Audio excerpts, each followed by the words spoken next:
¿Qué pasa con esos grupos aminos? Esos grupos aminos, ¿ok? Tienen que llegar a nivel hepático, gracias en este punto a la asparagina y a la glutamina. ¿Ok? Entonces, ¿qué es lo que va a ocurrir? A nivel de lo que es en el hepatocito, va a ocurrir en este punto lo que es el ciclo de la urea. Entonces, las reacciones para que un aminoácido pierda su grupo amino se llama desaminación, por favor anoten. Y muchas veces puede ser una desaminación oxidativa, ¿ok? Desaminación oxidativa, y eso lo vamos a ver posteriormente. Entonces, este señor, que es la urea, puede ser utilizada para ustedes en el área de la salud como marcador principalmente hepático o como marcador renal, ¿ok? Como marcador hepático o marcador renal. ¿Qué es lo que ocurre en este caso? ¿Qué es lo que ocurre con la urea? La urea, el problema es que no lo podemos utilizar como un marcador de diagnóstico específico. ¿Por qué? Porque van a existir ciertas condiciones que pueden afectar sus valores. Por ejemplo, ¿qué afecta el valor? Solamente el hecho de beber agua, ¿ok? Si tú te hidratas muchísimo, los valores de urea van a tender a disminuir. Pero si no consumes agua, y puede ser que en este caso estés en un proceso de deshidratación, puede ser más bien que el valor de urea aumente, ¿ok? También, ¿de qué va a depender el valor de urea? Del contenido de proteína que tú estés ingiriendo. Por ejemplo, si vemos una persona fitness, ¿qué es lo que comen las personas fitness? Que están siempre con ejercicio. Más proteína. Ay, la misma te vi yo, usted cocina así también. ¿Sí, Marqués? Ok, no te había visto. Muy bien, entonces, en ese caso, que van a consumir bastante proteína, pero para obtener más masa muscular. Perfecto. Pero las proteínas siempre se tienen que degradar. Muchas veces en este caso, ese producto que es catabolismo de las proteínas, vean que el producto siempre va a ser la urea. Van a existir patologías asociadas. Cuando tú tienes un paciente con un incremento de urea en circulación, estamos hablando de una patología que se llama uremia. Por favor, anótenlo. Uremia. ¿Ok? Uremia. ¿Y de qué va a depender muchas veces los valores de urea? Va a depender del funcionamiento hepático, porque ahí es donde se está sintetizando, muy bien, y también va a depender del funcionamiento renal, porque por ahí es donde se elimina. Perfecto. ¿Qué ocurriría con un paciente de cirrosis hepática? ¿Se va a formar la urea? No. Entonces, ¿cómo estarían los valores? Bajos, muy bien, pero el problema, y que es lo más preocupante, es que los niveles de amonio van a estar elevados. Si los niveles de amonio van a estar elevados, el paciente puede tener, en este caso, sintomatología neurológica, ¿ok? Y esa sintomatología neurológica va a tener un diagnóstico, que es una encefalopatía hepática. De ahí la importancia en este caso de que ustedes conozcan todo lo que corresponde al proceso de degradación de las proteínas y a la formación de la urea, en su ciclo como tal. Muy bien. Entonces, ¿qué vamos a ver en la clase del día de hoy? Vamos a ver desnaturalización de proteínas, vamos a hablar de degradación de aminoácidos y lo que corresponde al ciclo de la urea. Vean en este punto, esto ya lo hicimos en una de las prácticas. En la tercera semana nosotros vimos, en este caso, diferentes condiciones que pueden afectar en este punto lo que es el plegamiento de una proteína, porque se rompen las interacciones. ¿Se recuerdan? ¿Cuáles factores podrían afectar en ese caso lo que es los plegamientos de una proteína? Y ahí vamos repasando. Temperatura, pH, ¿qué más teníamos?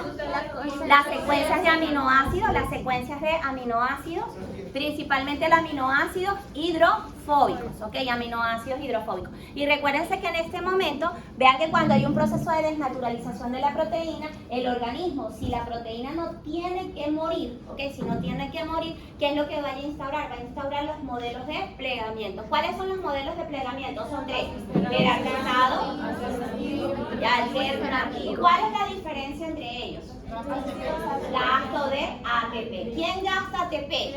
El asistido. Y del asistido hay proteínas que ayudan. ¿Cuáles son las proteínas? Chaperoninas y las proteínas de choque térmico. ¿Qué hacen las proteínas de choque térmico o las HSP70?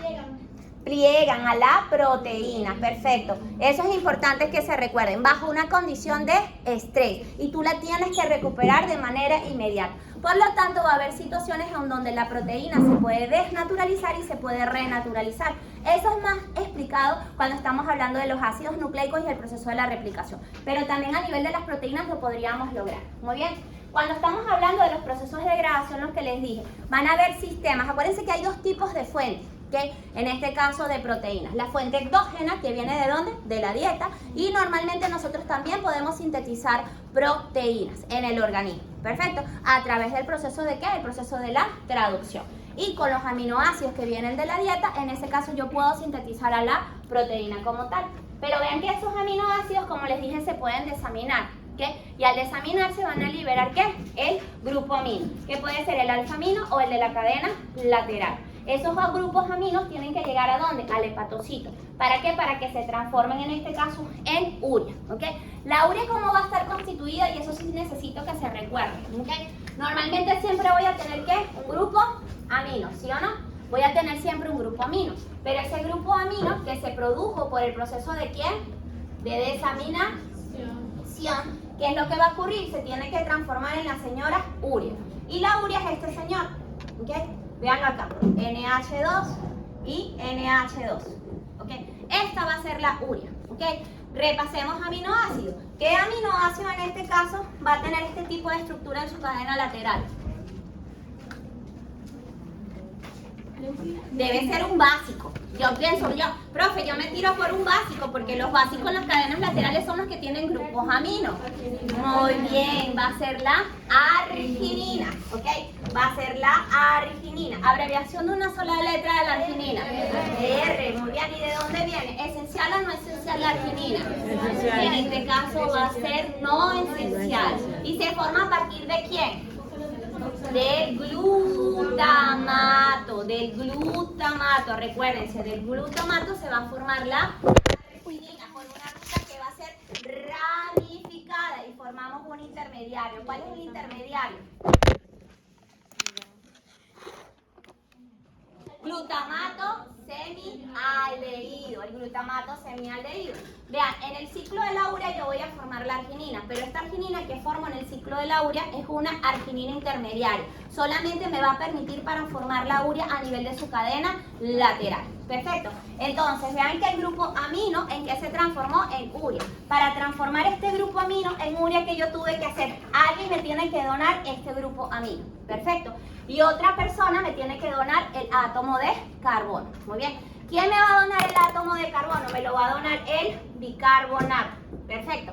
Me lo va a donar el bicarbonato o también en las reacciones de descarboxilación que después las vamos a ver. Me lo va a donar este señor. ¿Qué es lo que está ocurriendo cuando yo adiciono un átomo de carbono? Está ocurriendo un proceso que se llama carboxilación. Carboxilación. Perfecto. Ahora, ¿quién me va a dar este grupo amino? Me lo va a dar un aminoácido, que es el señor aspartato. ¿Y el aspartato de dónde deriva? ¿Quién le da el esqueleto carbonado? Muy bien. ¿Y cuál es la reacción para que el oxaloacetato se transforme en aspartato?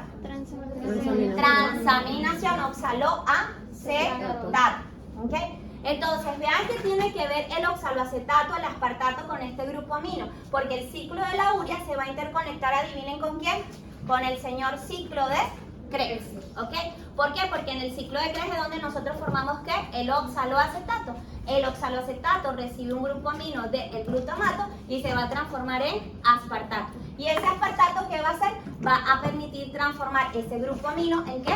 En este caso, en la urea. Muy bien. Y ya hablamos en este punto de las partes de la importancia que tiene para sus carreras profesionales. Vean que en el primer punto de lo que vamos a hablar es del proceso de desnaturalización de las proteínas. Y como les comenté con el proceso de la desnaturalización de las proteínas, en este caso, siempre va a depender de qué? De las secuencias de aminoácidos principalmente hidrofóbicas, del pH, de la temperatura, de la presión, ¿sí? Y si estamos hablando del pH en este caso, acuérdense que va a depender de los ácidos y de las bases. Entonces, muchas veces tú tienes que tomar en cuenta si tu paciente tiene una acidosis o una alcalosis, ya sea metabólica o respiratoria. Eso es muy importante con respecto a los procesos de desnaturalización. Vean que en esta clase nosotros ¿qué vamos a tener como resultado final de aprendizaje? Nosotros vamos a lograr en este punto, cada uno de ustedes, explicar los procesos de degradación de las proteínas, de aminoácidos y la formación e importancia del ciclo de la urea. ¿Cuál es la importancia del ciclo de la urea? ¿Evitar qué? Evitar que aumenten los niveles de amonio en circulación. Esa es la función del ciclo de la urea. Otra vez, ¿cuál es la función del ciclo de la urea? Evitar que aumenten los niveles de amonio en circulación. Porque si aumentan los niveles de amonio en circulación, ¿qué es lo que va a ocurrir? ¿Qué se va a formar? Encefalopatías hepáticas. ¿Ok? Encefalopatía hepática. Entonces eso es lo que tenemos que evitar. Estructuralmente, ¿cómo está formado un grupo, en este caso la urea? ¿Cuántos grupos aminos tiene? 2. Uno es de la desaminación del aminoácido. ¿El otro de dónde deriva? Del aspartato. ¿Y el átomo de carbono de dónde deriva? Del proceso de carboxilación. Donde el donador de carbono, ¿quién va a ser? bicarbonato o el CO2. Muy bien. Entonces, vean que todo esto, ¿cómo lo vamos a lograr? Vamos a hacer diferentes tipos de preguntas, más que todo de tipos análisis, ya lo van a ver en el examen, porque hoy vamos a empezar a trabajar esto en el examen, ¿ok? Todo siempre va a depender de tus conocimientos para tú poder responder, en este caso, cada una de las preguntas que se te hagan en el examen, ¿ok? Veamos a continuación, los que participen van a tener un punto, ¿ok? En cada una de las preguntas. ¿Para qué? Para su S1. Ya tenemos un estudiante que es Adriana. Muy bien. Vamos a tener 3 participaciones. El que levante primero la mano. Ah, no, yo voy a preguntar. Mejor, es más salomónico. Muy bien. Yo pregunto. Quien no lo sepa, paso a la otra. Perfecto. Vamos a hacer el recojo de saberes previo y vamos a hacer lluvias de ideas. Muy bien. Perfecto. ¿Cuáles son las fuentes de proteínas en los seres humanos? ¿Cuál? Pero hay 2. Eso sería el exógeno. Exógeno. ¿Y cuál sería el otro? Exógeno, la dieta. Vamos, medio punto. ¿Tu nombre es Eliana. Voy a colocar aquí. 0,5. Muy bien. Muy bien. Andrea, otra fuente de proteínas. Endógenas. ¿Por qué endógenas? ¿Y cómo tú puedes obtener una proteína endógena?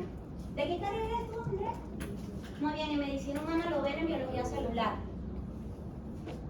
Dogma central de la biología molecular.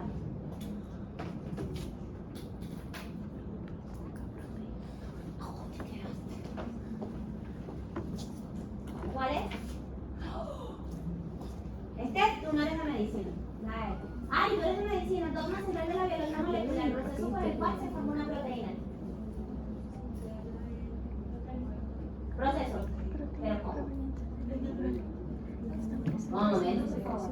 Vamos a ver. El nombre sí es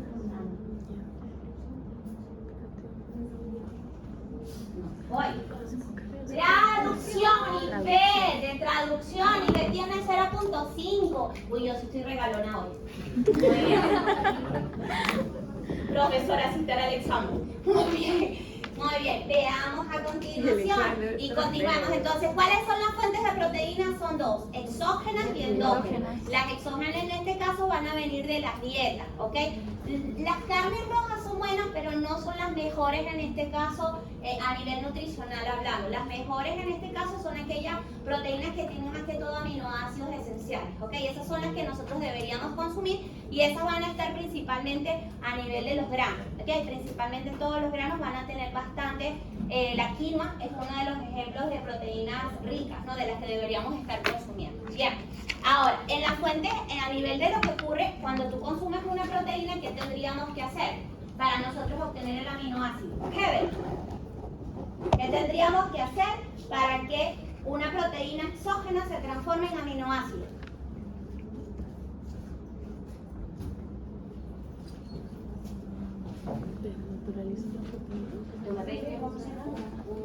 Un repasito ahora. ¿Qué debería tener? Bueno, aquí estamos. ¿Qué tenemos que hacer para que eso se transforme en aminoácido? Pero ¿cómo se degrada? Proteólisis. ¿Por qué, Pablo? Pero porque se desnaturaliza, todavía no lo has dicho. Vamos aquí, ya va. Roger, ya. No, es metabolización. ¿Qué hacemos cuando nosotros comemos? Llega aquí boca, estómago, intestino y se absorbe. Es que se complican la vida, por eso se tardan en los exámenes. ¿Cómo se llama el proceso por el cual una proteína se transforma en aminoácido? Cuando te lo comes. Vuélvelo a decir tú. Digestión. Digestión. No. Malú. No, 0.5. Muy bien, 0.5. Por Ariana. Te voy a dar 0.5, Ariana. Y Beth ya lo dijo. ¿Quién más trabajó por aquí? Pablo, no se hace. André, ¿verdad? No, ya no vamos a dar más. Al menos yo no voy a Muy bien, vamos aquí. Amiga de Steph. Camila, ¿cómo se degrada una proteína? ¿Cómo tú la degradarías? Dímelo en tus propias palabras. ¿Qué tú harías? Cami, habla. ¿Cómo que harías tú? Yo diría así, profe, yo agarro una tijera y empiezo a cortar ¿qué? ¿Qué une un aminoácido con otro, Camila? Muy bien, ¿qué haces?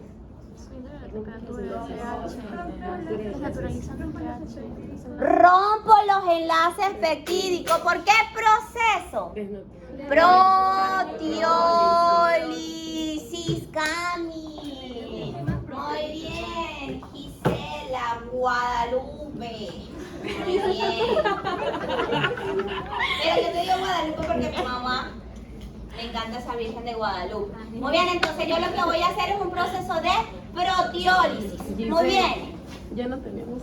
Si no voy a Steph, Clau, Luz por allá, Ariana, me falta por acá, me falta allá. Ah, mis amiguitas de allá atrás que no les. Muy bien. ¿Qué compuesto se formaría si el aminoácido GLU pierde su grupo alfa-amino? Ari. La glutamina si pierde su grupo amino vuelve a ser el glutamato. Pero ya va. Vamos, Ari, vas bien, vamos tu otra. Pero no es glutamina, Ari. ¿Cuál es? Muy bien, ¿y por qué tú dices que es ácido glutámico? Esther, vamos a discernir contigo. Porque es ácido glutámico y no es glutamato. Es lo mismo. No, hay una diferencia estructural. Sí. ¿Cuál es? Los átomos de hidrógeno, muy bien, es ácido glutámico o glutamato. Ahí tú tienes razón, profe, pero hay una diferencia estructural en la presencia de los H, ¿te recuerdas? Tanto en el alfa carboxilo como en la cadena lateral, ¿ok? A nivel de las cadenas laterales. Muy bien, entonces, ¿en qué se va a convertir? Todos, entre todos, a ver si les regalo a todos 0.5. ¿En qué se transforma? ¿Y cómo se pierde el grupo amino? ¿Cómo se hace? Transaminación, dice Luz. Si uno se equivoca, pierden el punto. Ella está diciendo Desaminación. Desaminación.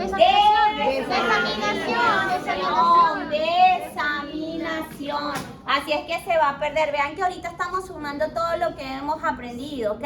Entonces va a haber un proceso de desaminación. Todos se ganaron su 0,5. Perfecto. Entonces, veamos a continuación. Lo que respecta a la desnaturalización, vamos a ir trabajando porque ya ustedes esto lo vieron en práctica y ya nosotros lo hemos visto también. ¿Cómo se desnaturaliza una proteína? ¿Qué se tiene que romper? ¿Qué tipos de enlaces? No. Solamente los puentes de hidrógeno. Puentes de hidrógeno, puentes de disulfuro, ¿qué otro? Iónico. ¿Cuál otro, Juan? Ya te están diciendo. Hidrofílicos e hidrofóbicos. Juan, dime dos aminoácidos que forman, en este caso, interacciones hidrofóbicas. Eres el que menos ha hablado. Y después le pregunto a Matías a ver si se lo gana.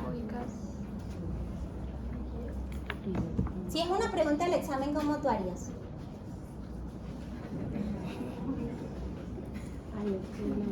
¿Qué dice el profe? No lo sé.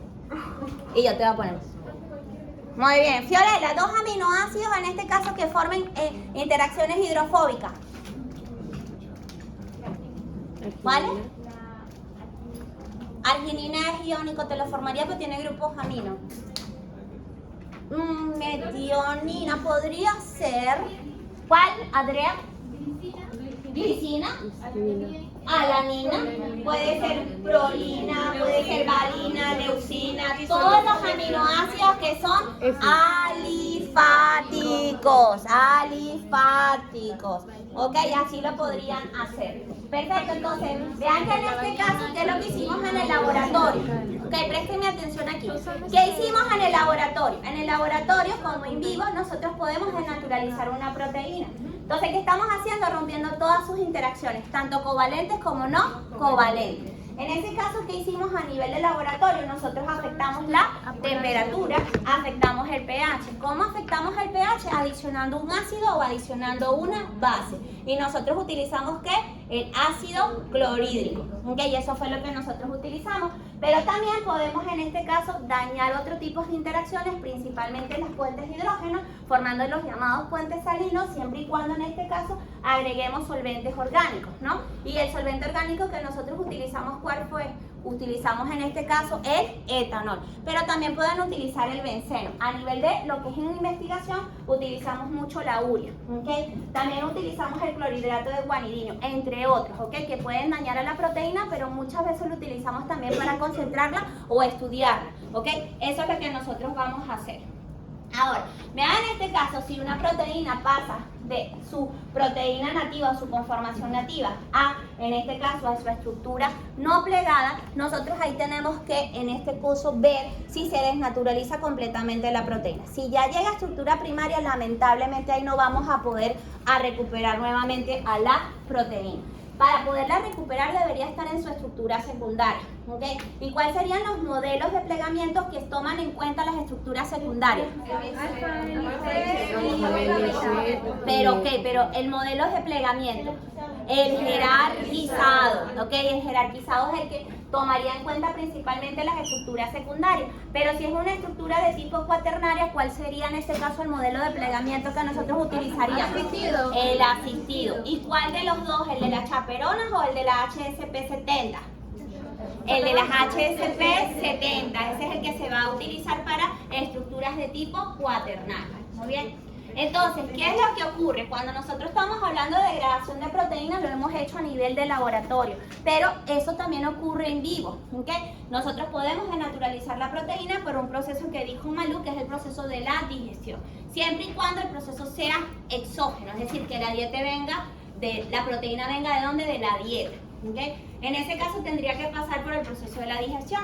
Lo que yo les dije, nosotros a partir de la dieta yo puedo obtener tanto los aminoácidos esenciales como los aminoácidos no esenciales. ¿Okay? A partir de la metionina, ¿qué aminoácido no esencial yo podría formar? Cisteína, pero siempre y cuando se una con qué aminoácido, con la serina. ¿Y la serina de dónde deriva?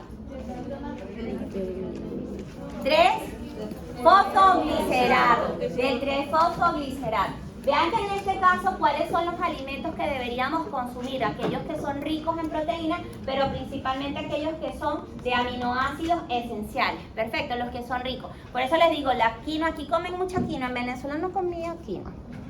Ni sabía que existía. No, allá no se consume eso, ¿ok? Allá no se consume tanto grano. Allá se consume más que todo es el grano negro, y sí también tiene en este caso bastantes tipos de iones metálicos como hierro, entre otros, pero no se consumía tantos granos aquí derivados de, en este caso, quinoa y entre otros, ¿no? Pero en este punto, a partir de ellos, sí nosotros podemos consumir en este punto aminoácidos más que todo de tipo esencial.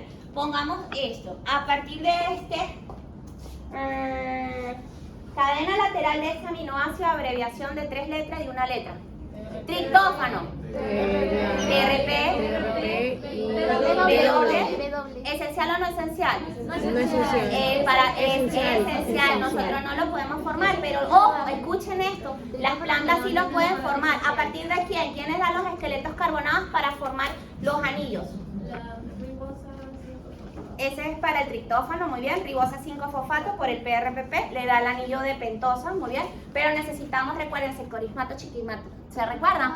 Chiquimato y corismato, pero chiquimato y corismato, ¿cómo se van a formar? Se van a formar a partir del fosfonol piruvato más la nitrosa 4-fosfato, para nosotros poder formar en este caso en las plantas que el señor triptófano. Y también, aparte de lo que dijo Stephanie, nosotros necesitamos de la serina, ¿ok?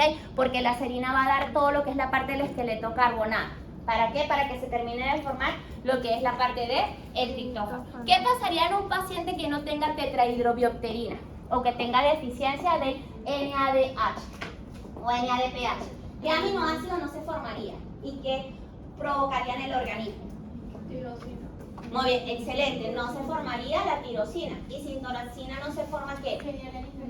Pero no, dopamina, nora y adrenalina. Perfecto. Entonces, esa persona que tendría retraso mental, ¿ok? Retraso mental. ¿Y por qué? Explícalo. Bueno, porque la tetrahidrobiopterina y en este punto también el NAD, que son necesarios para que la enzima trabaje. ¿Cuál es la enzima que trabaja allí? Muy bien, fenilalanina hidroxilasa. Muy bien.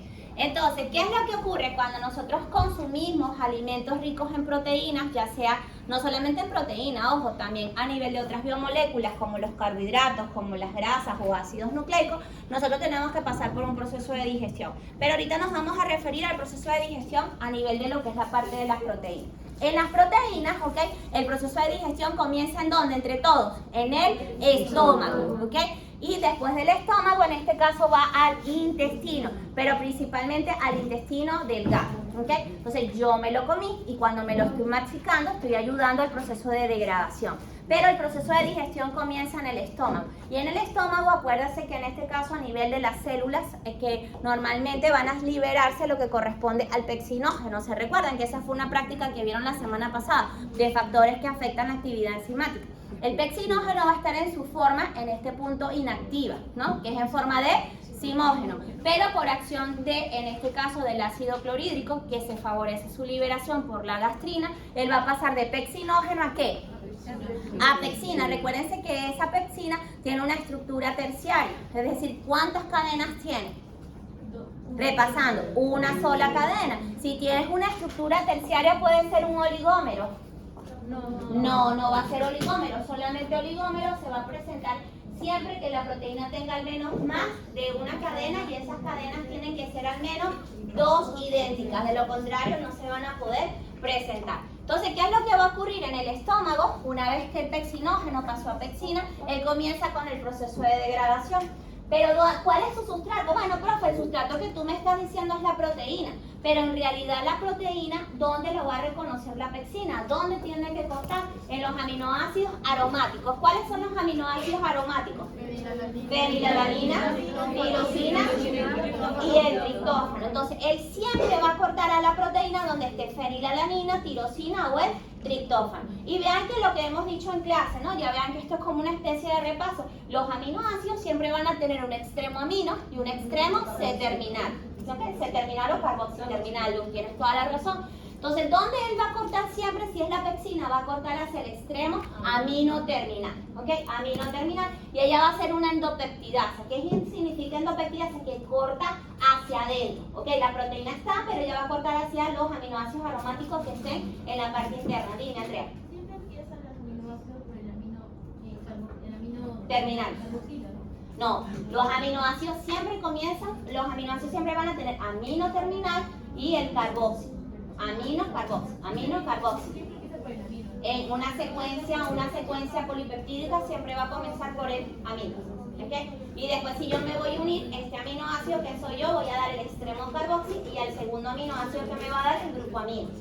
Entonces, pero por favor présteme atención, ¿okay? Vean, si él te corta, si él vamos ok, primer aminoácido, escuchen esto, por favor. Primer aminoácido que estoy dejando aquí, el extremo amino terminal. Este es el extremo carboxi y ella es un aminoácido aromático. Supongamos que ella es la fenilalanina. Va a venir la pexina, ¿hacia dónde va a cortar ella? Agarra el teléfono, Chile, por favor. Entonces, ¿qué es lo que va a hacer? Abre tu mano por allá. Entonces, el extremo de ella es el C-terminal.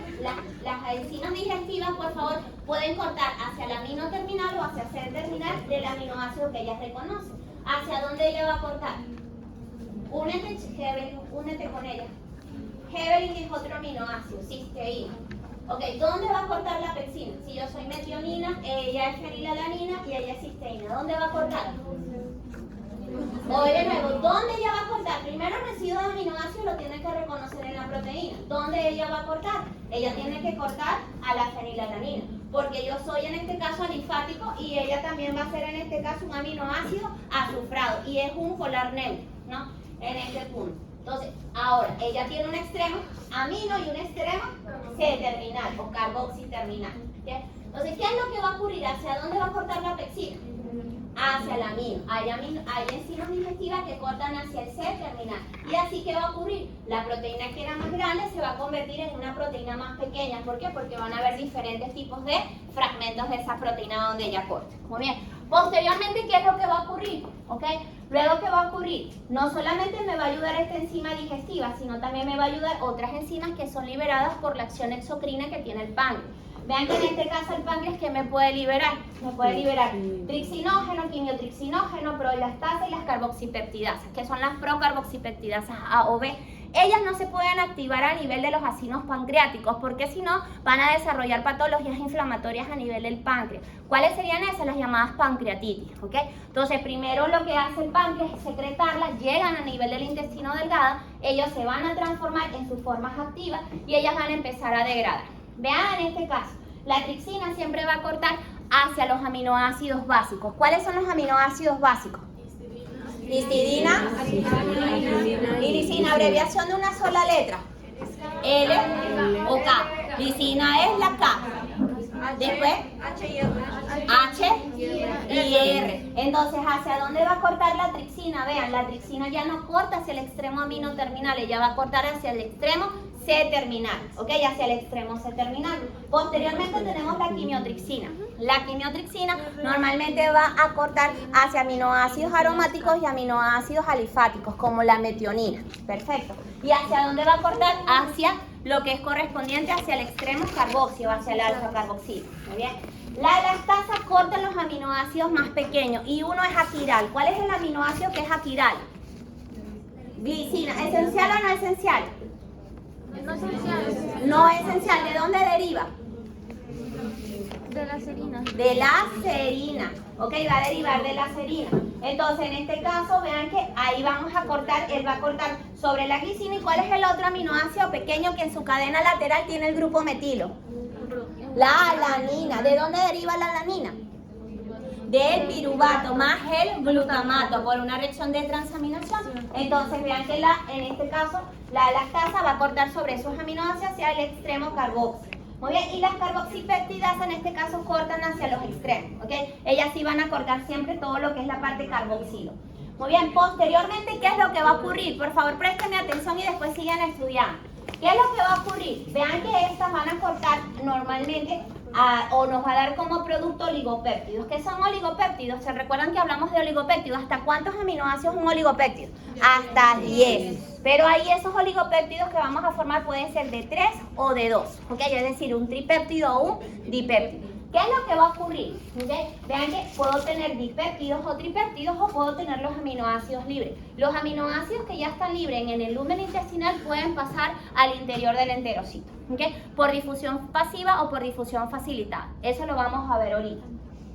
¿Qué es lo que va a ocurrir en este caso? Vean, los dipéptidos y los tripéptidos no van a poder pasar lo que es el enterocito. Algunos sí pueden escapar si se van a meter. Pero ¿qué es lo que ocurre? En las microvellosidades intestinales van a existir dipeptidasas y tripeptidasas, ¿ok? Y esas dipeptidasas y esas tripeptidasas, ¿qué van a hacer? Van a cortarlo, ¿ok? Para liberarlos, en este caso, los aminoácidos que los conforman y ellas puedan entrar. Algunos dipéptidos y tripéptidos, como les dije, pueden entrar al lumen intestinal, al interior del intestino, perdón, ¿ok? Del enterocito como tal. Y ahí van a tener también dipeptidasas y tripeptidasas. Porque lo que nosotros queremos y el producto final del proceso de la digestión es obtener el bloque de construcción de las proteínas o las unidades monoméricas. ¿Y cuáles van a ser esos? Los aminoácidos. Eso es lo que estamos buscando. Vean que en este caso, recuérdate eso, las proteínas siempre, el proceso de digestión de proteínas exógenas comienza en el estómago, ¿ok?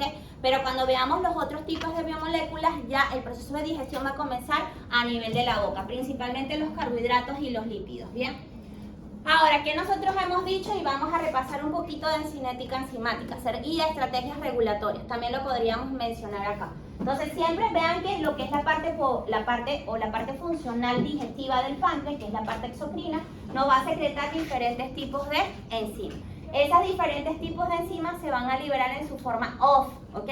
Y la forma OFF en este caso va a ser su forma de zimógeno o de proenzima, ¿ok? ¿Qué es lo que va a ocurrir con esta señora? Ellas van a tener un tipo de estrategia regulatoria. ¿Se recuerdan las estrategias regulatorias? Repasemos cuáles son. Por control de sustrato, concentración de sustrato, modulaciones alostéricas, actividad proteolítica, ¿se recuerdan? Modificaciones covalentes reversibles y control hormonal también. Y cantidad de enzimas si ustedes quieren. Entonces, ¿qué es lo que va a ocurrir con esta señora? Y yo se los expliqué también en clase, que van a existir en este punto enzimas. Esas enzimas se van a liberar así, ¿ok? Como una línea. Pero ellas van a estar aquí en su forma OFF, ¿ok? Pero ellas tienen que pasar a su forma ON. ¿Para actuar sobre quién? Sobre su sustrato. ¿Y quién es el sustrato? La proteína, ¿ok? Pero en la proteína, cada una de esas enzimas va a elegir a quién? A un aminoácido, que es lo que nosotros hemos visto. Entonces, ¿qué es lo que va a ocurrir? Esas enzimas, todas esas enzimas, para que pasen de su forma OS a su forma ON, miren lo que tiene que ocurrir. ¿Qué tiene que ocurrir? Una proteólisis. Eso se llama en este caso actividad o estrategia regulatoria por actividad proteolítica, ¿ok? Por actividad proteolítica. En este caso, cuando estamos hablando de actividad proteolítica, no consumimos moléculas de ATP, pero el problema es que yo no recupero la enzima. Una vez que se activó, ella va a ir al proceso de muerte, si queremos decirlo, ¿ok? Al proceso de muerte. Entonces, vean que esos simógenos siempre van a necesitar ¿de qué? De un activador. ¿Y ese activador quién va a ser siempre? La tripsina.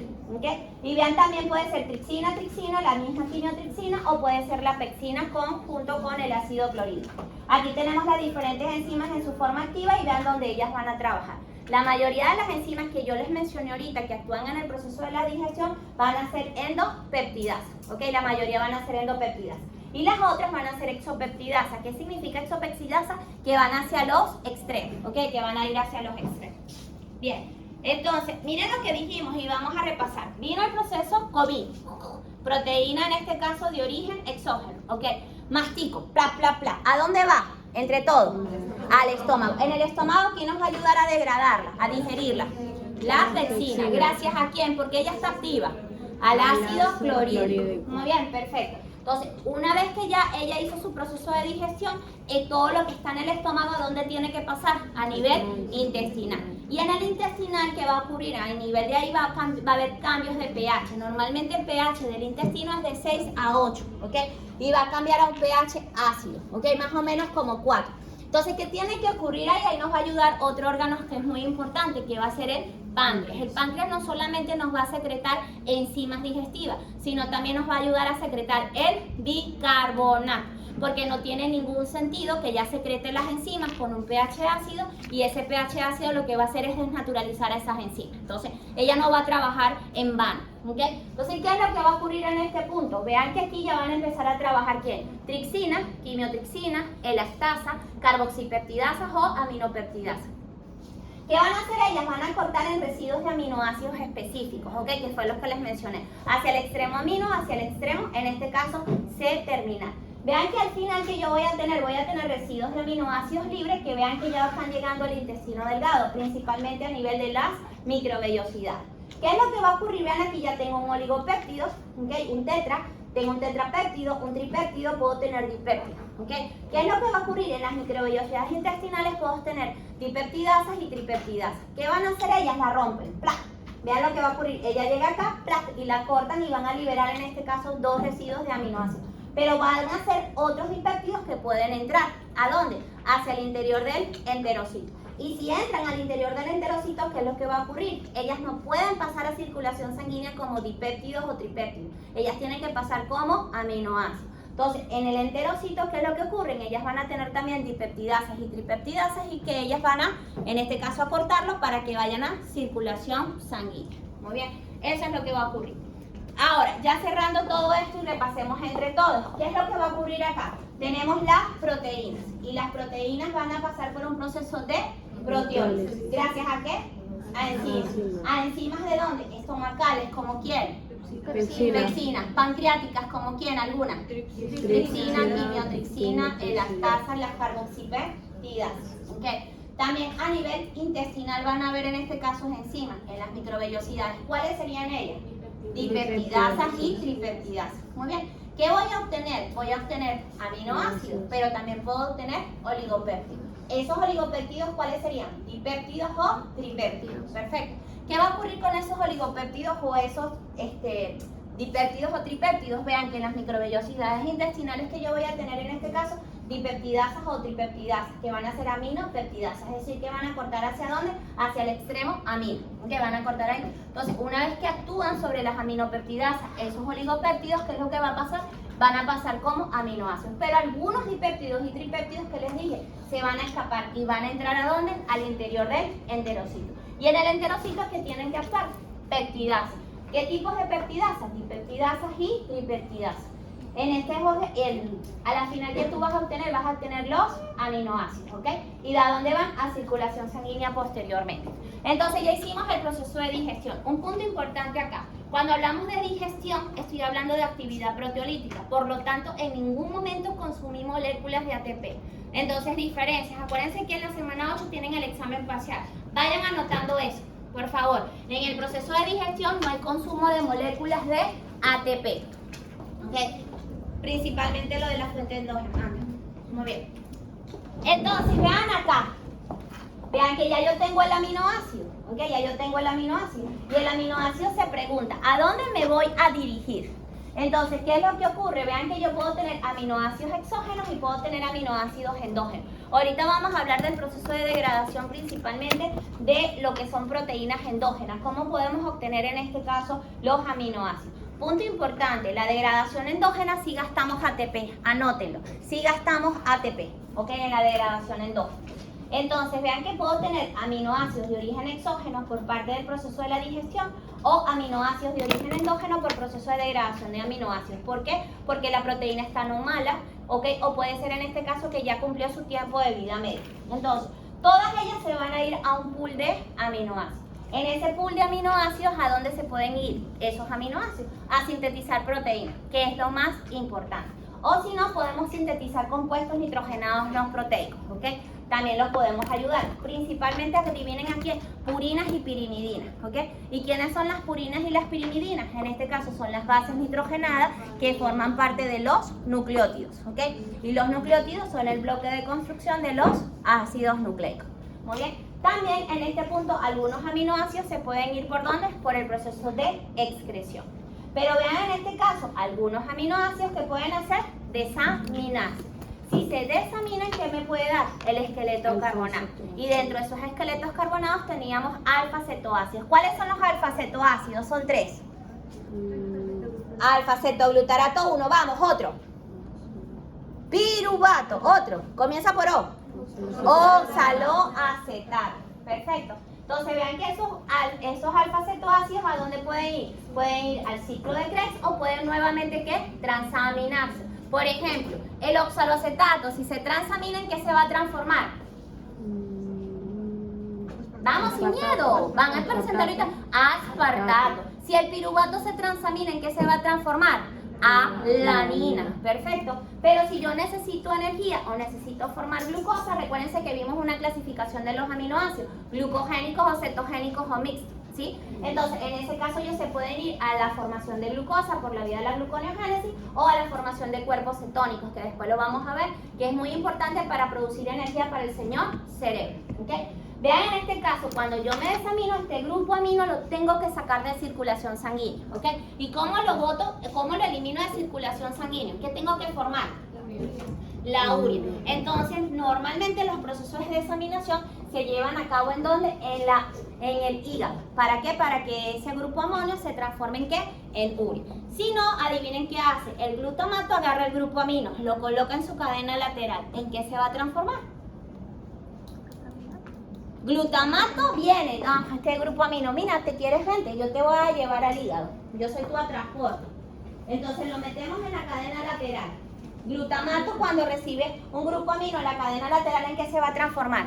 En glutamina, ¿ok? Entonces para eso también va a ser la función de ¿quién? Del glutamato, aparte de neurotransmisores, ¿no? Glutamato, glicina también ayudan como neurotransmisor. Entonces ya vimos la degradación, en este caso exógena, ahora nos vamos a la degradación endógena. Y en la degradación endógena vamos a tener dos palabras que de repente se le compliquen en el momento. El proceso de ubiquitinización, ¿ok? Ubiquitinización. Va a haber una proteína que se va a llamar ubiquitina, ¿ok?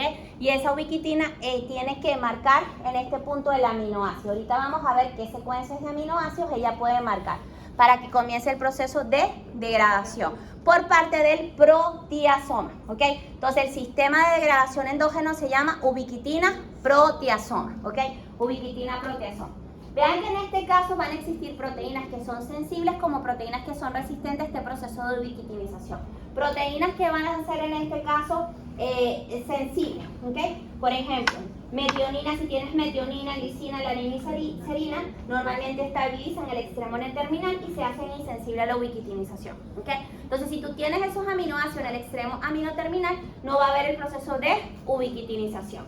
Pero si tienes estas proteínas, ¿cuál es esta? Entre todos, repasamos que se están durmiendo, vamos. Fenilalanina, Triptófano,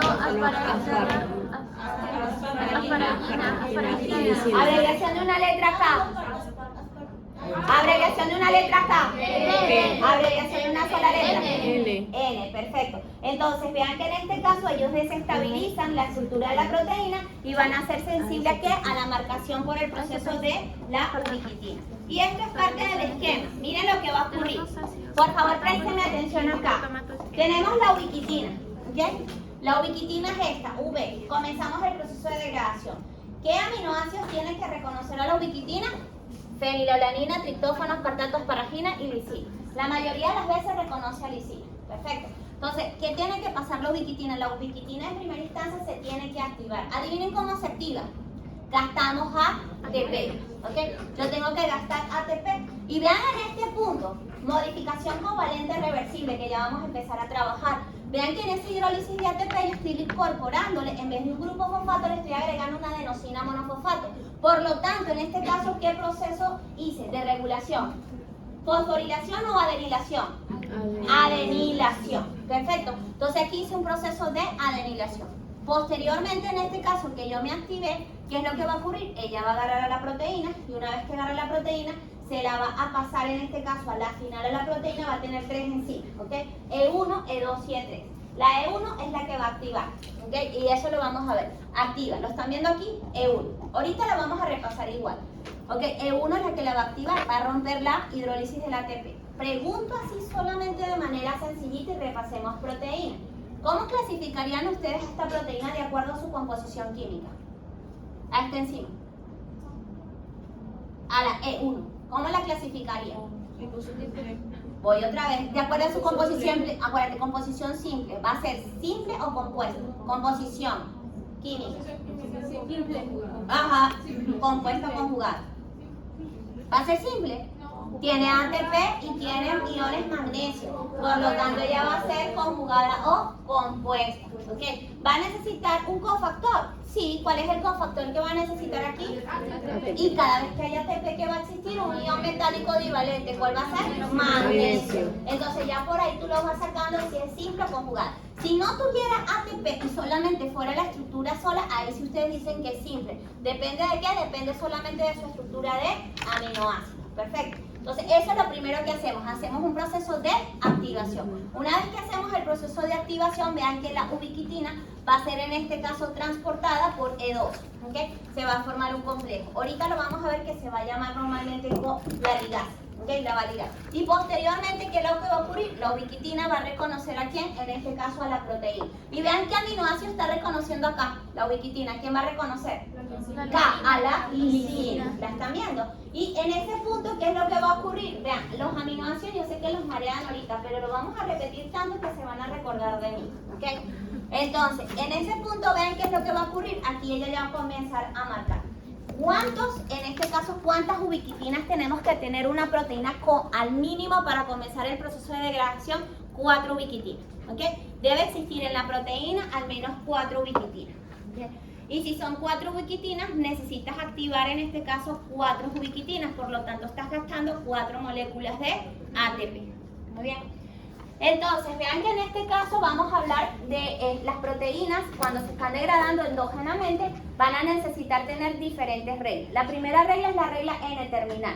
¿Ya? Entonces, vean aquí, si tú tienes en este caso en el extremo amino terminal arginina y leucina, va a favorecer el proceso de ubiquitinización rápida. Abreviación de una sola letra K, por favor.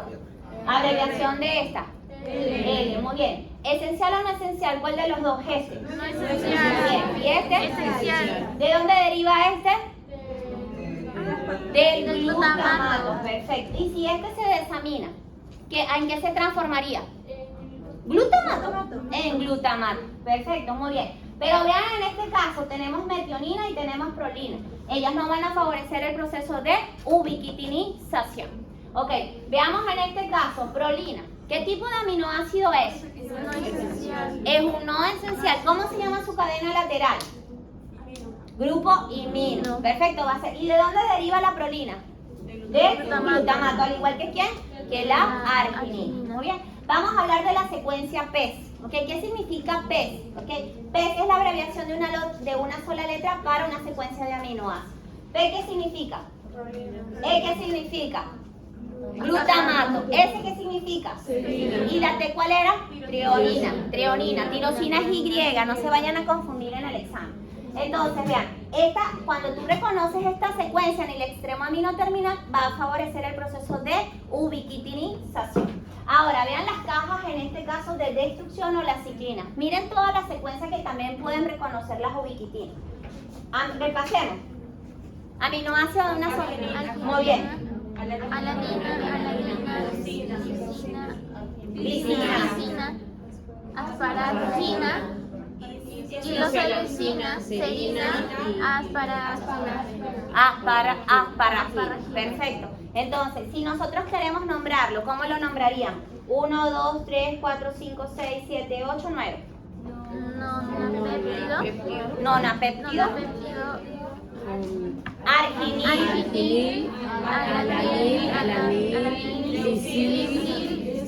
Lisil. Asparagil. Isoleucil. Serinil. Asparagina. ¿Cuántos enlaces peptídicos tenemos ahí? 8. ¿Cuántas moléculas de agua? 8. ¿Cuántos aminoácidos en el extremo amino terminal?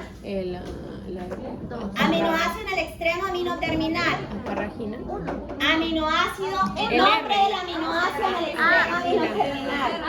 Aminoácido en el extremo C terminal. Asparagina, perfecto. Listo. Ok. Muy bien, entonces lo que les comenté. Vean que nosotros para que la ubiquitina pueda marcar en este caso a la proteína, nosotros tenemos que activarla, la tenemos que ligar y después se tiene que conjugar. Perfecto. Entonces, ¿cómo lo vamos a hacer? A través de diferentes enzimas. Primera enzima se va a llamar activadora de ubiquitina. Segunda enzima, ¿cómo se va a llamar? Conjugadora de ubiquitina. Y la tercera enzima se va a llamar ubiquitina ligasa. Entonces comencemos. Esta es la proteína, lo que es la ubiquitina como tal. Y vean que la ubiquitina la tenemos de esta manera. ¿Va a reaccionar con quién? Con el ATP. ¿Qué reacción va a ocurrir acá? Vean, yo voy a transformar esa ubiquitina y le voy a pegar una MP. ¿Un tipo de estrategia de qué tipo? Modificación covalente reversible. Pero ¿cuál estoy haciendo que les dije? Coloquen aquí la palabra. ¿Cuál sería? ¿Fosforilación o adenilación? Adenilación. Perfecto. Ahora, ¿qué es lo que ocurrió? Vean que en este caso la enzima E1 lo que va a hacer en este caso es quitarle posteriormente, que activó la ubiquitina, le quita la MP. ¿Y a quién se lo va a pasar? En este caso, vean, la agarra, la monta y ¿qué tipo de enlace está formándose acá? disulfuro, Tioéster, porque es un átomo de azufre. Ahora, por favor, díganme qué aminoácido tiene E1 para formar el enlace tioéster. No, la metionina no, porque acuérdate que metionina tiene CH2, CH2S y después CH3 en su cadena lateral. Sería la cisteína. La cisteína pierde su átomo de hidrógeno en su grupo sulfidrilo y se va a unir. Perfecto. Entonces ya yo formé este complejo. El complejo E1 ubiquitina. Posteriormente, esta E1 se lo va a pasar ¿a quién? A E2. Y una vez que se lo pasa a E2, E2 se lo va a pasar ¿a quién? Se lo va a pasar a E3.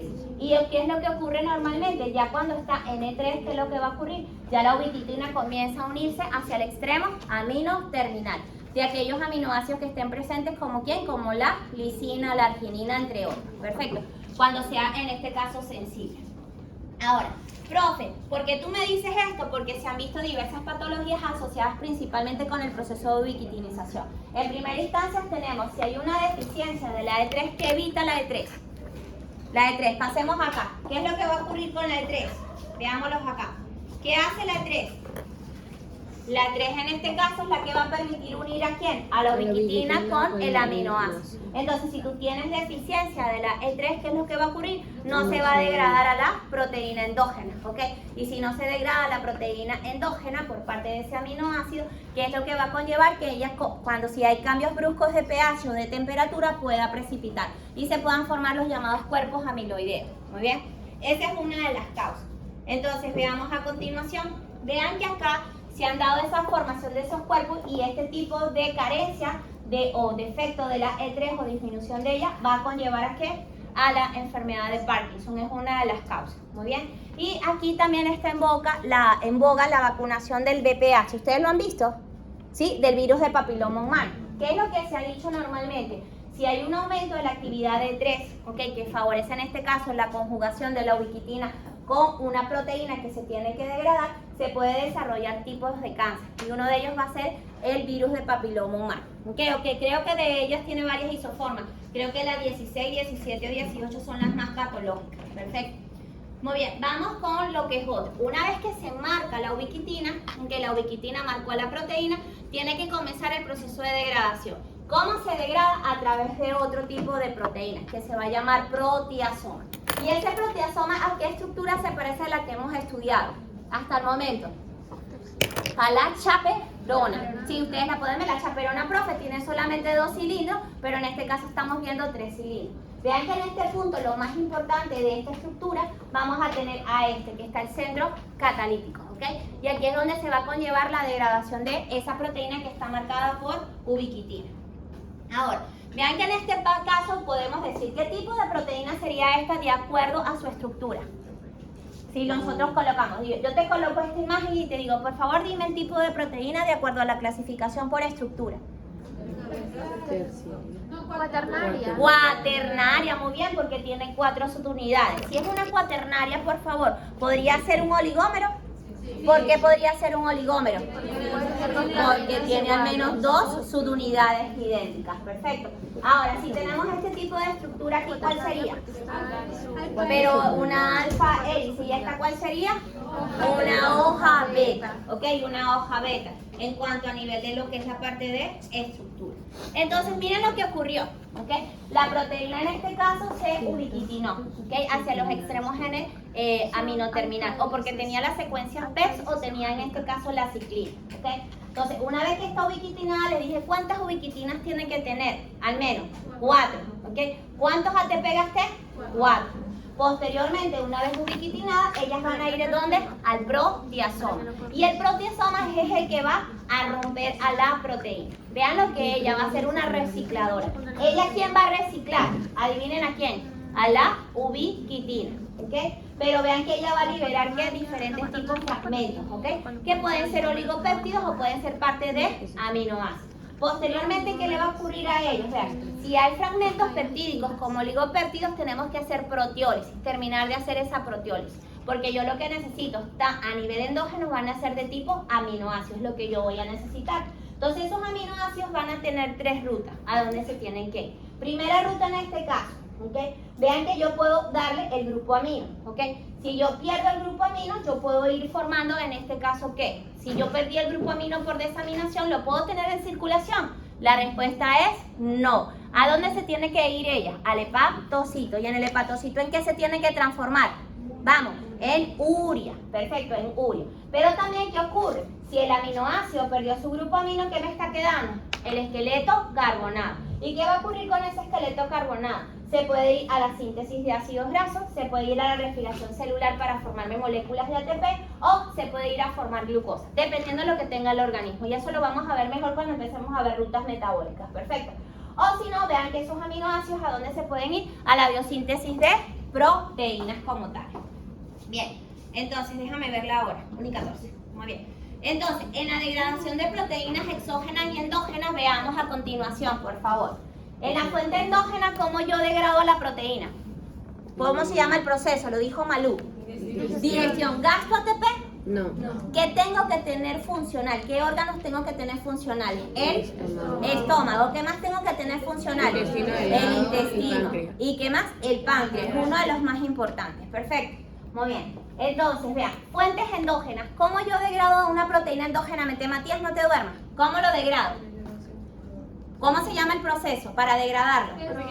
Ubiquitinización y proteasoma. ¿Ok? Ubiquitinización y proteasoma. Vean que ya sea por el proceso de digestión, donde no gasto ATP y aparte tengo que tener el proceso de absorción, o a nivel de la fuente endógena. Si yo degrado, ¿qué voy a tener siempre en circulación sanguínea? Los aminoácidos. ¿Okay? Vean que los aminoácidos no se pueden almacenar, nunca se van a almacenar, ¿ok? Ellas se pueden ir al proceso de biosíntesis formando todo este tipo de compuestos o se pueden ir a degradación. Y en la degradación me pueden dar 10% en este caso de energía, del total que yo voy a necesitar. Entonces, para que se degrade, vean lo que tiene que ocurrir, una transaminación o una desaminación. Ahorita vamos a hablar de esos procesos, perfecto. Y vamos a volver a repasar biosíntesis de aminoácidos no esenciales. ¿Qué va a ocurrir en este punto? Es que yo cuando hago este proceso voy a tener el alfa-cetoácido y el amonio. ¿Y ese amonio en qué se tiene que transformar? En urea. Y en este caso todos los alfa-cetoácidos, ¿a dónde se van a ir? Se pueden ir para formar energía o glucosa si yo quiero, o puede ser cuerpo cetónico o también grasa, y eso lo vamos a ver posteriormente. Bien, entonces ahora vamos a hablar del catabolismo de los aminoácidos. Vean que ustedes vieron varias reacciones en biosíntesis de aminoácidos no esenciales. ¿Qué reacciones vimos nosotros? Transaminación. Y la transaminación en este caso, ¿para qué aminoácidos lo utilizamos? Para la alanina y aspartato, y también en este caso para formar o no glutamato, dependiendo, porque esa ruta que va a ser reversible o irreversible. Reversible, va a ser reversible, ¿ok? Vean que en este caso yo siempre voy a partir de reactantes. Los reactantes, ¿qué van a ser? Un alfa aminoácido o un L aminoácido y un alfa cetoácido. Y los productos que voy a obtener casi siempre es lo mismo. Voy a tener un L aminoácido y en este caso un alfa cetoácido como tal.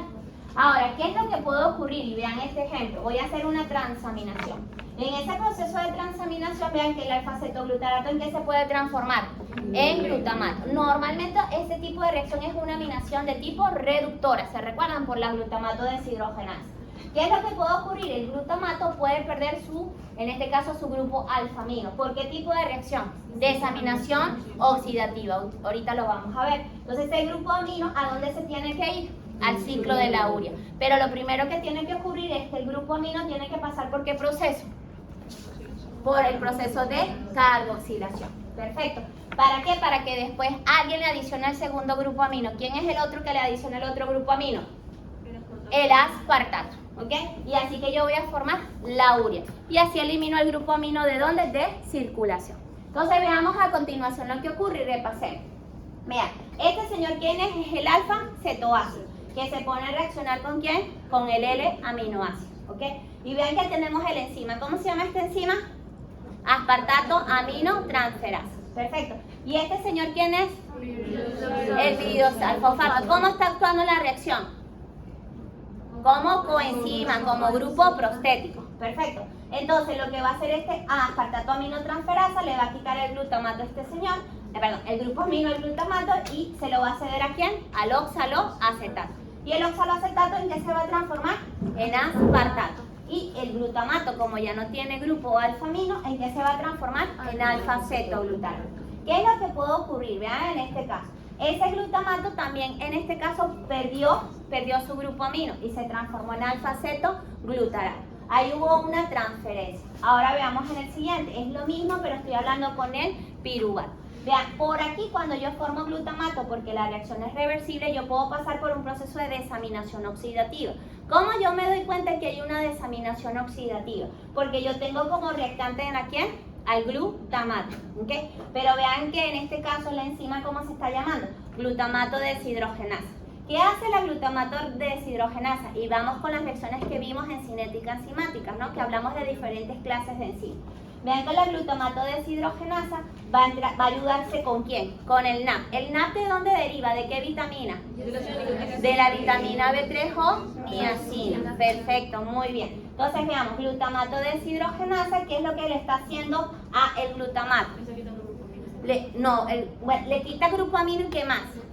Y átomos de hidrógeno. Entonces, ¿qué es lo que está ocurriendo? Está desaminando, que está diciendo Ariana, profe, le está quitando un grupo amino, está haciendo una desaminación. Pero ¿por qué se dice oxidativa? Uno se tiene que dar cuenta de ello. ¿Por qué? Porque le está quitando los átomos de hidrógeno ¿a quién? Al glutamato. ¿Y a quién se lo está cediendo? Al NAP. Y él está haciendo una reacción de óxido de reducción. Perfecto. Pero aquí se habla de desaminación oxidativa, porque están diciendo son las reacciones que le están ocurriendo a el reactante o al sustrato. Al sustrato que le está ocurriendo una desaminación y aparte le estoy quitando los átomos de hidrógeno. Por eso se va a llamar desaminación oxidativa. Perfecto. Y vean qué es lo que va a ocurrir. Yo formé ¿quién? El esqueleto carbonado, quien estaba donando para que se formara el glutamato. Y ahí que tengo el alfa-cetoglutarato. Y tengo el grupo amino. El grupo amino se tiene que carboxilar y después se tiene que aminar. ¿Para qué? Para que se transforme en urea. Perfecto. ¿Y este alfa-cetoglutarato dónde se iría? Ese alfa-cetoglutarato se iría al ciclo de Krebs sin pensar. ¿Para formar glucosa o para formar moléculas de ATP? Para ahí sería el ciclo de Krebs. Entonces, vean que aquí hay una palabra. Cuando hay transaminación y desaminación en el mismo momento, se está ocurriendo ¿qué? Una transdesaminación. Profe, ¿por qué una transdesaminación? Porque en primera instancia hubo una transaminación. ¿Ok? Y veámoslo acá. Ok, un momentito. Acá. ¿Qué hubo aquí? Hubo una transaminación, pero en este sentido. Una transaminación. Pero este glutamato posteriormente pasó ¿a qué? A una desaminación oxidativa. Si ocurren esas dos reacciones al mismo tiempo, ¿cómo se va a llamar la reacción? Se va a llamar transdesaminación. ¿Ok? Transdesaminación. Si ocurren las dos al mismo momento. ¿Qué es lo que está ocurriendo con la transdesaminación? Es que yo pierdo el grupo amino, se va el ciclo de la urea, pero los esqueletos carbonados, ¿dónde se irían? Se irían a donde ellos corresponden, ¿ok? Por ejemplo, si es el piruvato, se va a ir al ciclo de Krebs si estoy en la mitocondria. Si es el alfa-cetoglutarato, ciclo de Krebs, ¿ok? Si es el aspartato y se desamina, en este caso iría a formar oxaloacetato. Pero ahí nada más estaría hablando de piruvato y alfa-cetoglutarato, principalmente, y oxaloacetato también. Pero si formo oxaloacetato lo pensaría, o me voy al ciclo de Krebs o me voy a formar glucosa como tal. Bien, entonces ya vamos a entrar a lo que es la parte del ciclo de la urea y veamos a continuación. Esto no se te puede olvidar, ¿ok? Esto es lo más importante. Así es la parte de la urea, ¿ok? Entonces, ¿qué es lo que va a ocurrir? Vean que en primera instancia, ¿qué tenemos acá? Eso va a ocurrir a nivel de lo que es la mitocondria. En la mitocondria va a comenzar primero el proceso de carboxilación. Anoten aquí, por favor, aquí coloquen proceso de carboxilación. ¿Okay? Acá, carboxilación. ¿Qué es carboxilar en este caso? Adicionar un átomo de carbono. ¿Okay? Adicionar un átomo de carbono. Para eso que voy a necesitar, por favor, coloquen acá no solamente dióxido de carbono, sino también en este caso bicarbonato, que es la forma más estable de mantener el dióxido de carbono dentro de la célula. ¿Está bien? Entonces, vean que una vez que yo uní este compuesto, que formé el carbamidil fosfato. Este nombre lo vamos a volver a escuchar cuando formemos en este caso las pirimidina. ¿Muy bien? Pero eso lo vamos a ver casi al final. Entonces, vean que ese carbamidil fosfato, esto van a ver la enzima que regula todo este proceso, posteriormente se va a transformar ¿en qué? En citrulina. Ok, véanlo aquí. Ahorita vamos a ver toda esta reacción. Citrulina, después esa citrulina sale, se transforma en argininosuccinato. Pero para que él se transforme en esto, vean lo que tengo que adicionar. ¿Qué le estoy adicionando? Aspartato. ¿Y cuál es la función del aspartato ahí? ¿Qué va a donar? El grupo amino. Perfecto, entonces, vean que cuando la citrulina se transforma en aspartato, voy a transformar en argininosuccinato. ¿Qué es lo que va a ocurrir? Vean que aquí se va a romper parte del esqueleto carbonado del aspartato. Solamente está dejando el grupo amino. En la otra parte del esqueleto carbonado va a salir en forma de fumarato. ¿Okay? Y el fumarato, anótenlo por favor, va a dar 3 moléculas de ATP. Anótenlo por favor, 3 moléculas de ATP. ¿Okay? Una vez que ya en este caso se rompió el esqueleto carbonado del aspartato y solamente se dejó el grupo amino, vean que en este caso ¿en qué se va a transformar? En arginina. ¿Pero por qué se forma arginina? Porque en la arginina tenemos el grupo guanidino. Ella está transportando en su cadena lateral ¿quién? Lo que es la urea. Y en este caso ella se va a romper, ¿ok? Se rompe la urea y se libera. ¿Y va a dónde? Va a ir a nivel renal, ¿ok? A nivel renal. Entonces veamos, aquí comenzamos ya a hablar de interconexión de rutas metabólicas. Y repasemos todo lo que hemos visto. Vendrían las proteínas, se van a degradar intracelularmente. ¿Cuál es el sistema de degradación intracelular? ¿Cómo se llama? Ubiquitina, proteasoma. ¿Necesitamos moléculas de ATP? Sí. ¿Para activar a quién? A la ubiquitina. ¿Cuántas ubiquitinas necesitas como mínimo en la proteína? 4. Una vez que está ubiquitinada, ¿a dónde pasa? ¿Cómo se llama? Proteasoma. ¿Ok? Al proteasoma. Y en el proteasoma, ¿qué voy a tener? Voy a tener reciclaje de las ubiquitinas y voy a tener oligopéptidos, ¿ok? O aminoácidos. Si tengo oligopéptidos, esos oligopéptidos hay que terminarlos de romper. ¿Muy bien? Entonces, vean para qué, para yo tener aminoácidos. Los aminoácidos yo también los puedo tener de fuente exógena. ¿Por qué? Por el proceso de digestión de la dieta. Muy bien. Entonces, una vez teniendo los aminoácidos que puedo tener, puedo hacer un proceso de desaminación o transaminación. En ese proceso de desaminación o transaminación, ¿qué estoy perdiendo? El grupo amino. ¿Y qué estoy dejando? Los esqueletos carbonados. ¿Okay? ¿Qué me va a permitir los esqueletos carbonados? La mayoría de las veces que voy a tener alfa-cetoácidos. ¿Esos alfa-cetoácidos cuáles serían? Piruvato, oxaloacetato o alfa-cetoglutarato. ¿Qué ¿Qué es lo que puede ocurrir? Esos alfa-cetoácidos pueden formar parte del ciclo de Krebs. ¿Okay? Y en el ciclo de Krebs se lo voy a colocar acá porque eso sí necesito que se recuerde. Muy bien. En el ciclo de Krebs, que es lo más importante, es que me puede dar ATP. ¿Okay? ¿Cuántos ATP me da el ciclo de Krebs? Es uno solo, ¿ok? Tampoco se alegren mucho, ¿ok? ¿Cuándo nos va a dar bastante ATP? Cuando hacemos fosforilación oxidativa y lo vamos a ver posteriormente. Pero ¿qué es lo importante en esta parte de la clase? ¿Ok? Vean que si yo tengo el alfa-cetoglutarato, glutarato, ¿qué tengo? Puedo tener piruvato. ¿Y cuál es el otro alfa-cetoácido? El oxaloacetato, ¿ok? Ahí los vamos a tener, ¿ok? Vean que en el ciclo de Krebs los más importantes que forman parte intermediarios del ciclo de Krebs son el alfa-cetoglutarato y el oxaloacetato. El piruvato, ¿ok? El piruvato, en este caso se tiene que descarboxilar. Después le decimos ¿para qué? Para que forme parte del ciclo de Krebs. Pero ¿qué es lo más importante aquí? Es que yo voy a dar, en este caso, el oxaloacetato para que por transaminación se transforme en ¿qué? En aspartato, ¿ok? Y ese aspartato es importante para formar ¿qué? En este caso la urea, porque él va a dar el segundo grupo amino, ¿ok? Y ya van a ver que en el ciclo de la urea, anótenlo, nosotros gastamos menos 3 ATP. Esto es lo que se gasta, ¿ok? Esto es lo que se gasta en el ciclo de la urea, en la formación de la urea. Pero yo lo vuelvo a recuperar. ¿Cómo lo vuelvo a recuperar? Porque yo voy a formar fumarato, ¿ok? Y van a ver posteriormente que el fumarato te va a permitir llegar ¿a dónde? Acá. Fumarato es parte del ciclo de Krebs. Y a partir del fumarato, yo por el ciclo de Krebs puedo ganar ¿cuántos ATP? 3 ATP.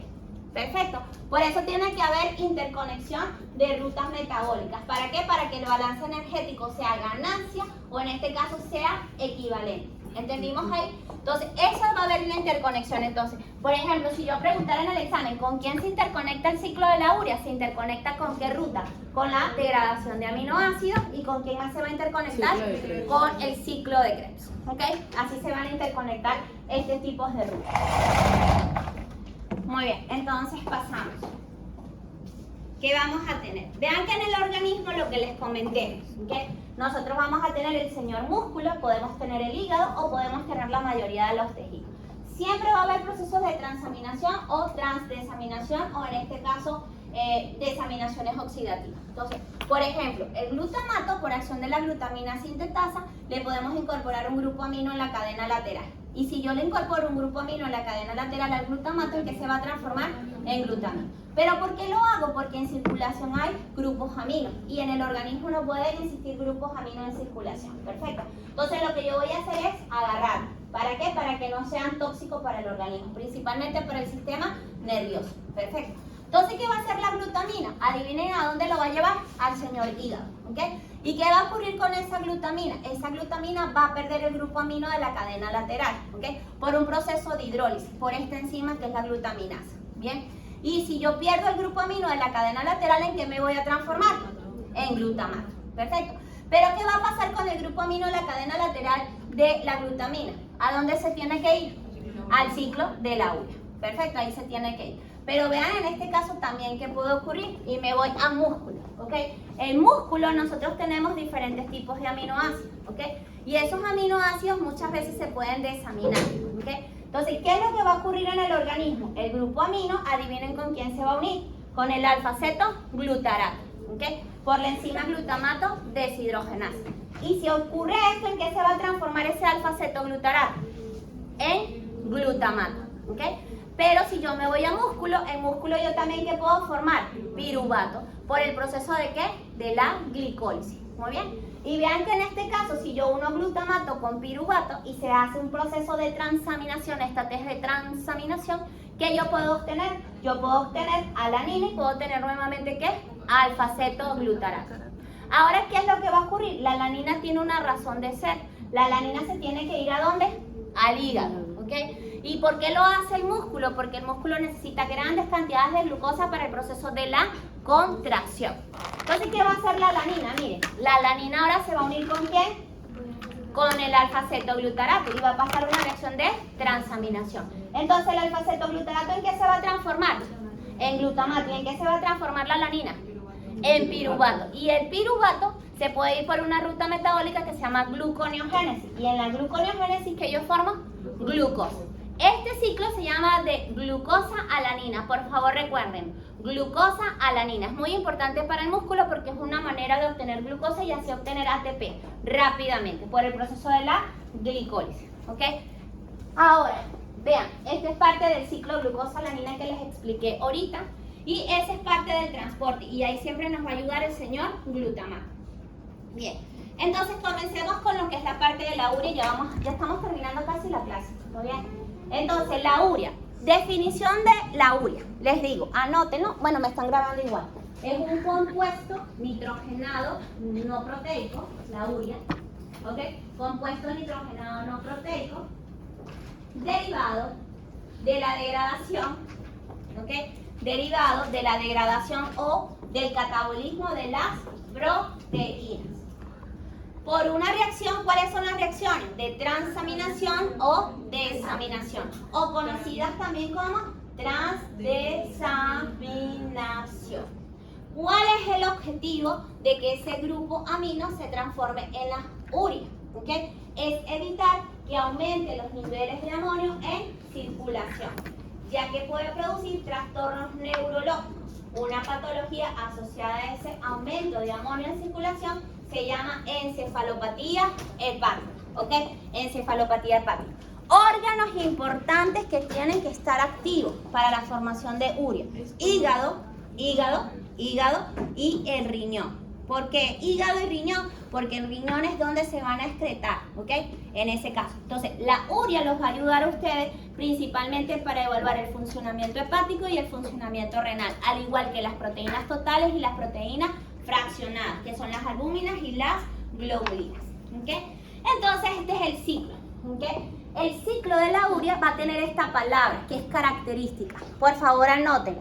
Comparmentalización, ¿ok?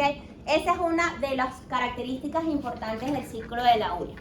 Comparmentalización. ¿Y por qué va a ocurrir comparmentalización? Porque se va a dar en dos partes del hepatocito. ¿Dónde se va a dar? A nivel de la mitocondria, y la otra parte donde va a ocurrir a nivel del citosol. Por eso es que va a ser una ruta comparmentalizada. Perfecto.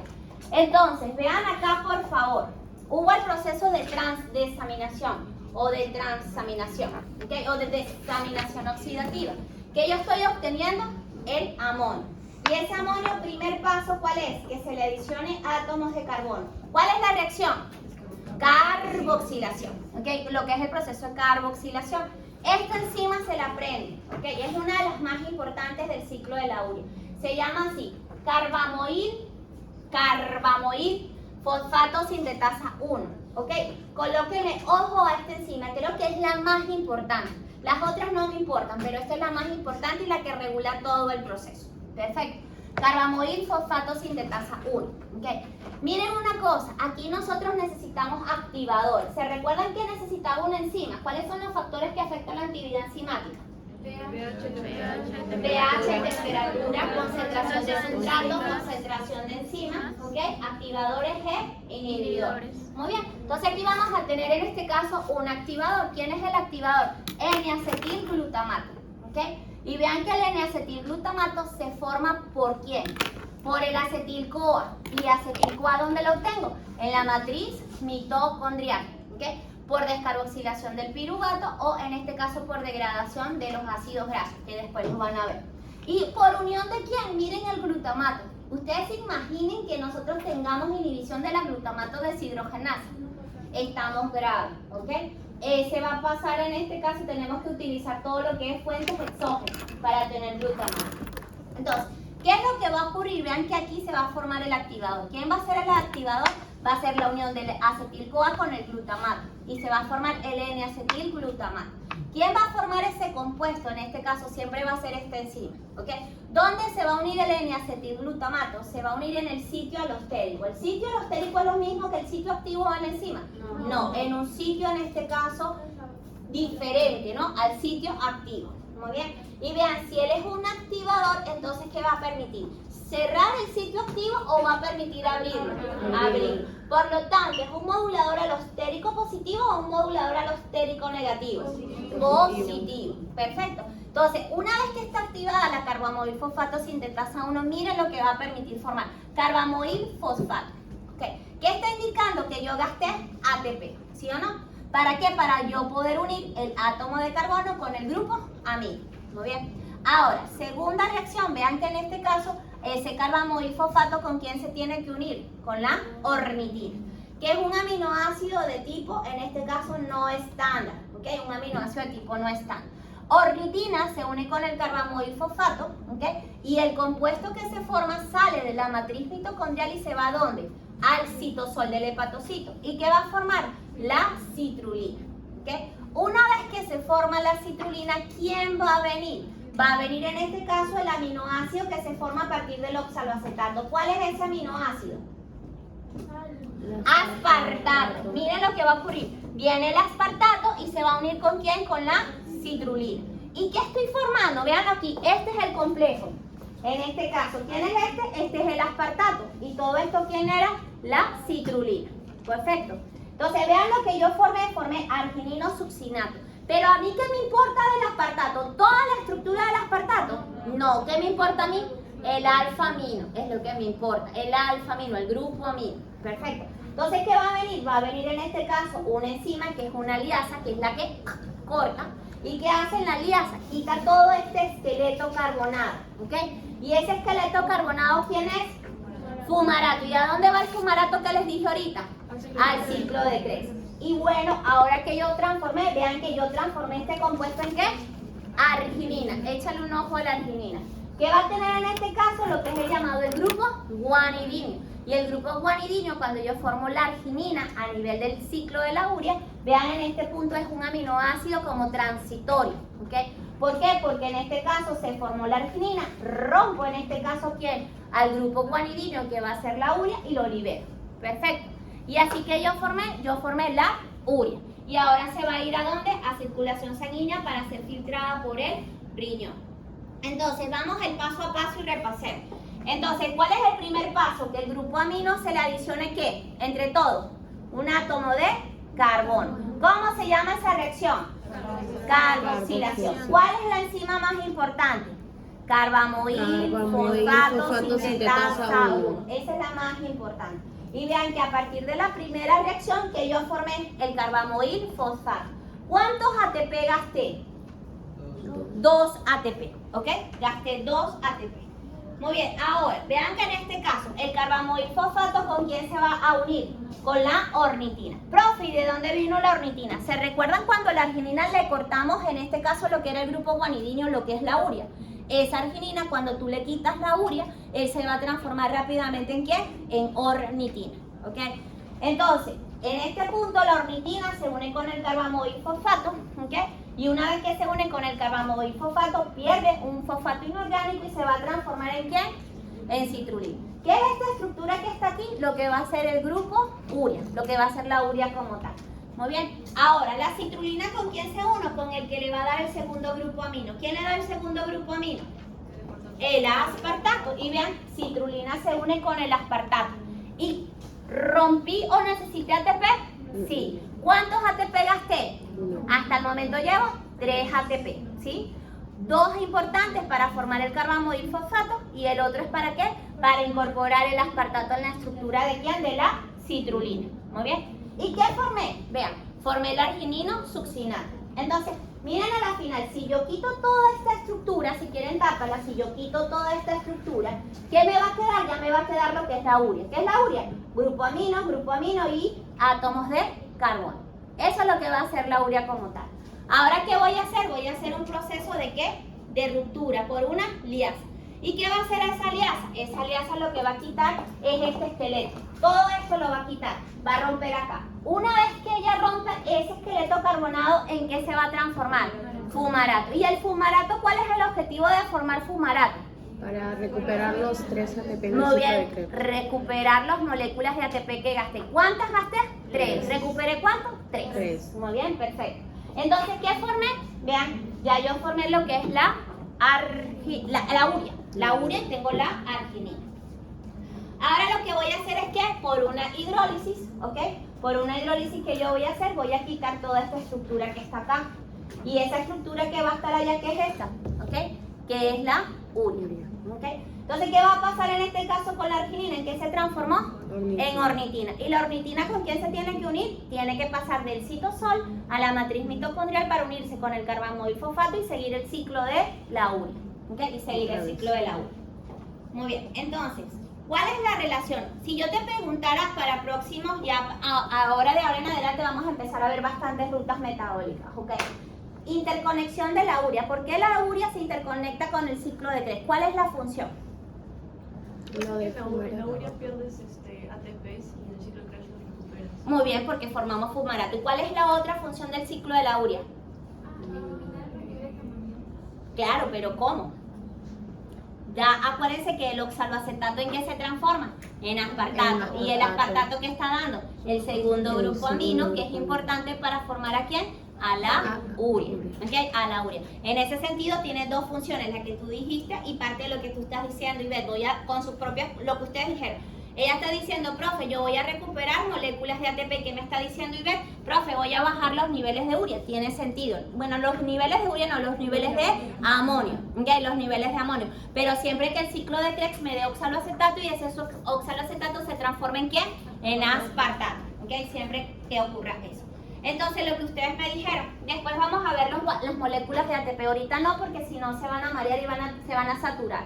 No necesito que estén en complejo enzima sustrato. Ahorita necesito que todo lo que unan se transforme en producto. ¿Ok? Y eso es lo que yo necesito ahorita. Entonces, en ese sentido, vean que a partir del oxaloacetato, ¿ok? Yo me puedo transformar ¿quién? En aspartato. Y ese aspartato se va a unir ¿con quién? Con la citrulina. ¿Y me va a formar qué? El arginino succinato. Una vez que yo quito el esqueleto carbonado y me quedo solamente con el grupo amino, ¿en qué se va a transformar? En arginina. Y todo el esqueleto carbonado ¿en qué se transformó?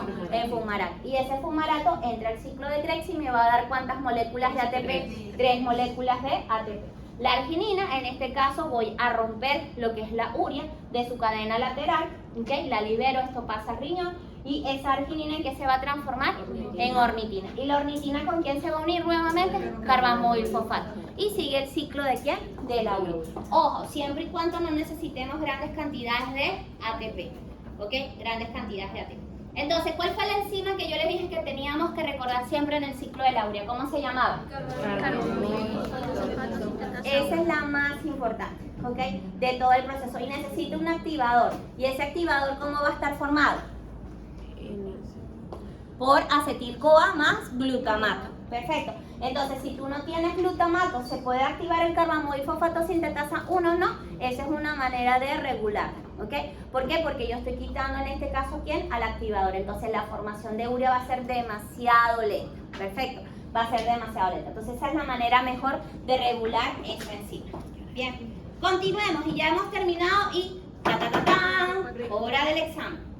Mentira, va a haber un recreo. Muy bien. Me pareció del colegio, eso del recreo. Muy bien, entonces veamos a continuación. Integremos lo aprendido. ¿Qué aprendieron el día de hoy? ¿De qué hablamos? Ciclo de la urea. Ciclo de la urea. Pero al principio ¿de qué hablamos? Para que se dé el ciclo de la urea, ¿ok? En primera instancia, ¿qué yo necesito? ¿Degradar a quién? A la proteína. ¿Y las proteínas cuántas fuentes van a haber? Exógenas y endógenas. De las exógenas, en este caso, ¿cómo ocurre esa degradación de la proteína? Mediante la digestión. Por el proceso de digestión. Y en el proceso de digestión, ¿cuáles son los órganos que me van a ayudar? El estómago, el intestino y el páncreas. Muy bien, perfecto. En el estómago, encima. La pepsina. Muy bien. A nivel del páncreas, enzimas. Tripsina, Tripsina, elastasa, carboxipeptidasa. Perfecto. Ahora, ojo, no solamente el páncreas nos va a ayudar porque secreta enzimas. Acuérdense que el contenido gástrico pasa a nivel intestinal y se afecta en este caso el pH. También el páncreas que nos va a ayudar a regular el pH. ¿Por qué? Porque él va a liberar uno de los sistemas amortiguadores más importantes que va a ser el bicarbonato. Muy bien. Ahora, a nivel del intestino, ¿cómo nos ayuda? ¿Quién nos ayuda a nivel intestinal? enzimas. Enzimas. ¿Cuáles? Dipeptidasas o Dipeptidasa o tripeptidasas. tripeptidasa. Ok, ahí nos van a ayudar. Y así es que nosotros podemos tener nuestra unidad monomérica. ¿En dónde? A nivel del enterocito.